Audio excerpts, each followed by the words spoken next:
ब्रह्मचर्य ये सनातन धर्म का लक्षण। सत्य, दया, तपस्या, शौच, तितिक्षा, उचित अनुचित का विचार, मन का संयम, इंद्रियों का संयम, और 9वां अहिंसा, और 10वां ब्रह्मचर्य। ये ब्रह्मचर्य सबके लिए है। बहुत घातक है भोगों का आकर्षण। ब्रह्मचर्य के बिना पूरा का पूरा जीवन खोखला हो जाता है। मन से, वचन से और शरीर से, तीनों से ब्रह्मचर्य होता है।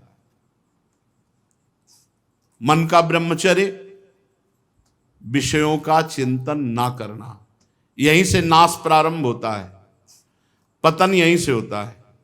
ध्यायतो विषयान पुंसान संगास्तेषुपजायते, संगात संजायते कामः, कामः क्रोधो भी जायते, क्रोधात् भवति सम्मोहा, सम्मोहात् स्मृति विभ्रमा, स्मृति भ्रंशात् बुद्धिनाशो, बुद्धिनाशात् प्रणश्यति।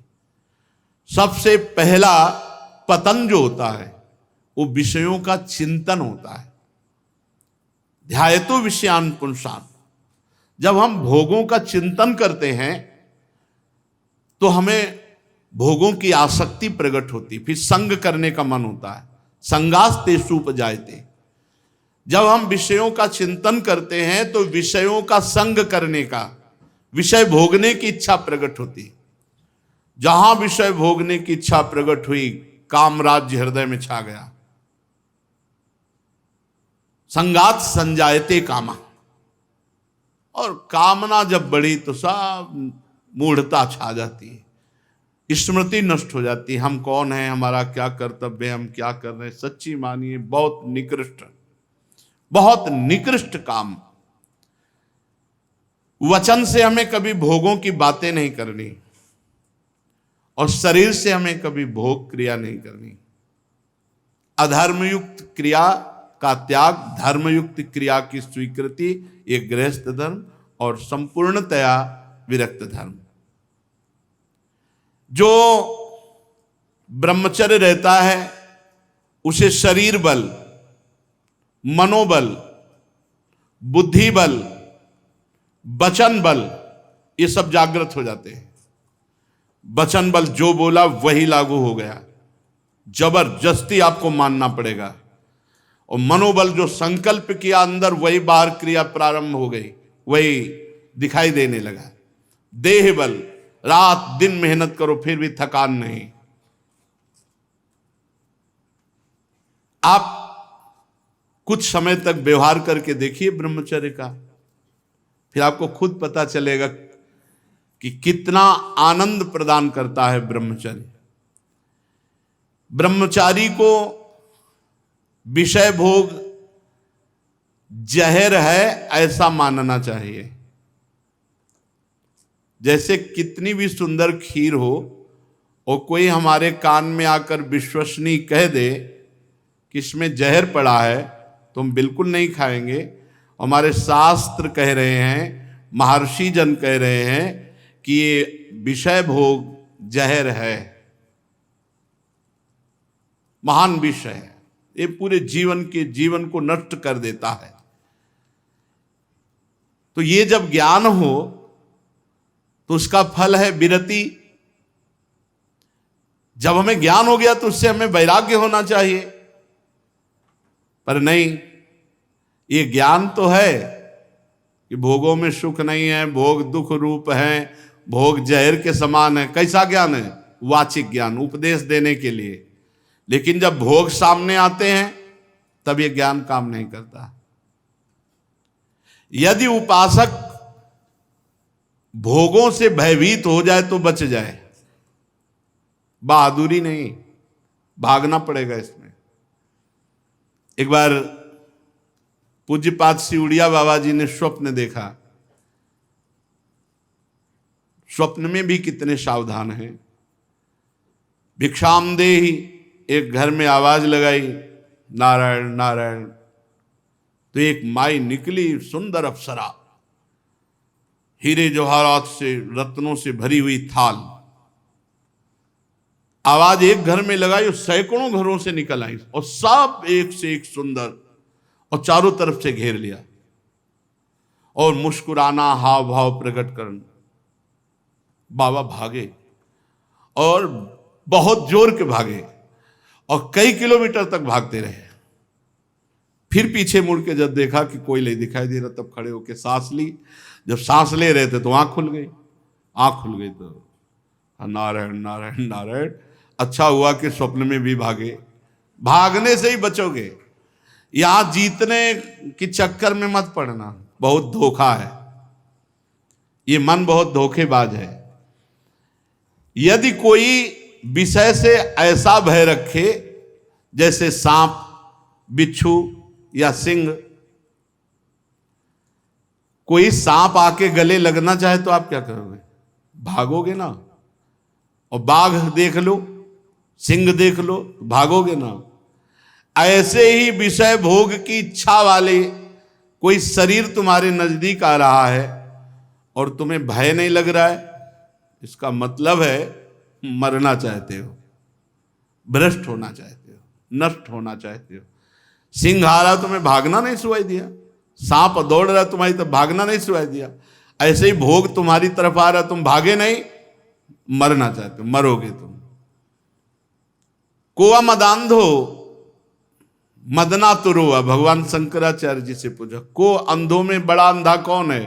बोले जिसको काम सता जाए, जो काम से युक्त हो गया, काम से व्याकुल हो गया, वो सबसे बड़ा अंधा है, वो कुछ नहीं समझ पाएगा। आप बड़े मजे से भोग को देखते हैं और भोगते हैं और फिर विचार करें ब्रह्मचर्य असंभव। जैसे जलेबी है, एक बार चख लिया तो जलेबी नाम लेते ही वो कुरकुराहट वो मुंह में आ जाएगा, नहीं आ जाएगा? इसे कहते हैं तृष्णा। भोग भोगा, अब वो तृष्णा जहर की तरह तुम्हारे हृदय में बस गई। अब वो भगवाने निकाले तो निकाले, नहीं तो पूरा जीवन भर मार देगी। भोगों का जहर तृष्णा। तृष्णा अनंत जन्मों से हम भोगते चले आ रहे हैं, इसलिए हमारी परवशता हो गई है। परवशता, इंद्रिय और भोगों में विवशता, हम हार चुके हैं। लेकिन मोक्ष का रास्ता जितेंद्रियता से जुड़ता है, परवशता से नहीं। इसलिए आपको एक इंद्रियों के भोगों से जीतना पड़ेगा, लड़ना पड़ेगा। भटकते रहने से ये जन्म भी चला जाएगा, जैसे और जन्म चले गए। बहुत बार ये सब भोगा है। देवराज इंद्र भी बने होंगे कभी ना कभी, बहुत बार, बहुत बार सब। लेकिन भगवान के प्रेमी भक्त कभी नहीं बने जिंदगी में, पक्की बात। इस बार अवसर मिला है भगवान से प्रेम करने का। कोल्ले अल्ल जी के चरित्र में नहीं आता कि बचपन से बैरागी और एक राजा की उपवन वाटिका में वो शयन कर रहे थे, वहीं वो सब राजकुमार और सब वैभव सब देख करके उनके मन में ऐसी लालसा आ गई कि यार ये सुख तो बहुत बढ़िया है। तो भगवत प्राप्ति रुक गई और उनका अगला जन्म हुआ और राजकुमार से मित्रता हुई और सारे भोग उनको मिले। अगर कोई वासना लेकर इस मार्ग में, तो फिर पहले वासना पूर्ति होती है। ये मन मकड़ी के जाले की तरह वासना बुनता रहता है, छोड़ दो इसे, बस ये अपना काम करता रहे और हमको फंसाता है। जाल ये बुनता है और फंसाता हमको है। इसीलिए उपासक मन के जाल को बनने ही न दे। राधा राधा राधा राधा, वो कहेगा नहीं सुनो ऐसे से ऐसा, राधा राधा, वो आपको फंसा नहीं पाएगा। ये तमोगुणी राक्षसी आहार विहार करके आप सच्चिदानंद भगवान को नहीं नहीं मान जाओ। जहां प्याज लहसुन जैसे ये तमोगुण होने के कारण बहुत पवित्र वस्तु की तरह प्रकट होते हैं, कोई अपवित्र वस्तु थोड़ी। आप देखो, जहां आलू प्रकट होती है, शकरकंद प्रकट होती है, ठीक उसी खेत में वैसे ही ये प्याज लहसुन प्रकट होते हैं। ये कोई ऐसा थोड़ी कि हत्या वाला दोष या किसी तरह गलत तरह से बनाया गया पदार्थ हो। ये तो प्राकृतिक है, पर इसका गुण घोर तमोगुण है। बस तमोगुण के कारण इसका त्याग किया गया है। इसीलिए संत महात्मा जन इसका त्याग करते, तमोगुणी आहार इसको नहीं पाते। फिर जहां और राक्षसी प्रवृत्ति के आहार विहार है, तो फिर वो ये मन मकड़ी की तरह जाला बुनता और हमको फंसाता है। ये छह हमको हर समय फंसाए रखते हैं, काम क्रोध लोभ मोह मद मत्सर। यदि ब्रह्मचर्य रहना है तो हमें बहुत संभालना है तीन को। वाणी से हमको कभी भी ब्रह्मचर्यहीनता वाली बातें नहीं करनी। बहुत, ये बिल्कुल अनुभव की बात कह रहे हैं, अगर आपको जम जाए तो निकल जाओगे। किसी भी तरह से अश्लील बात, गंदी बात वाणी से नहीं निकालनी। मौन हो जाओ, मत बोलो। बहुत चीजें ऐसी होती हैं जो अनुभव करके बोली जाती हैं। वाणी से आप रोज किसी से कहो झूठी, ऐसे मैं आपके बिना नहीं जी सकता, मैं आपके बिना नहीं जी सकता।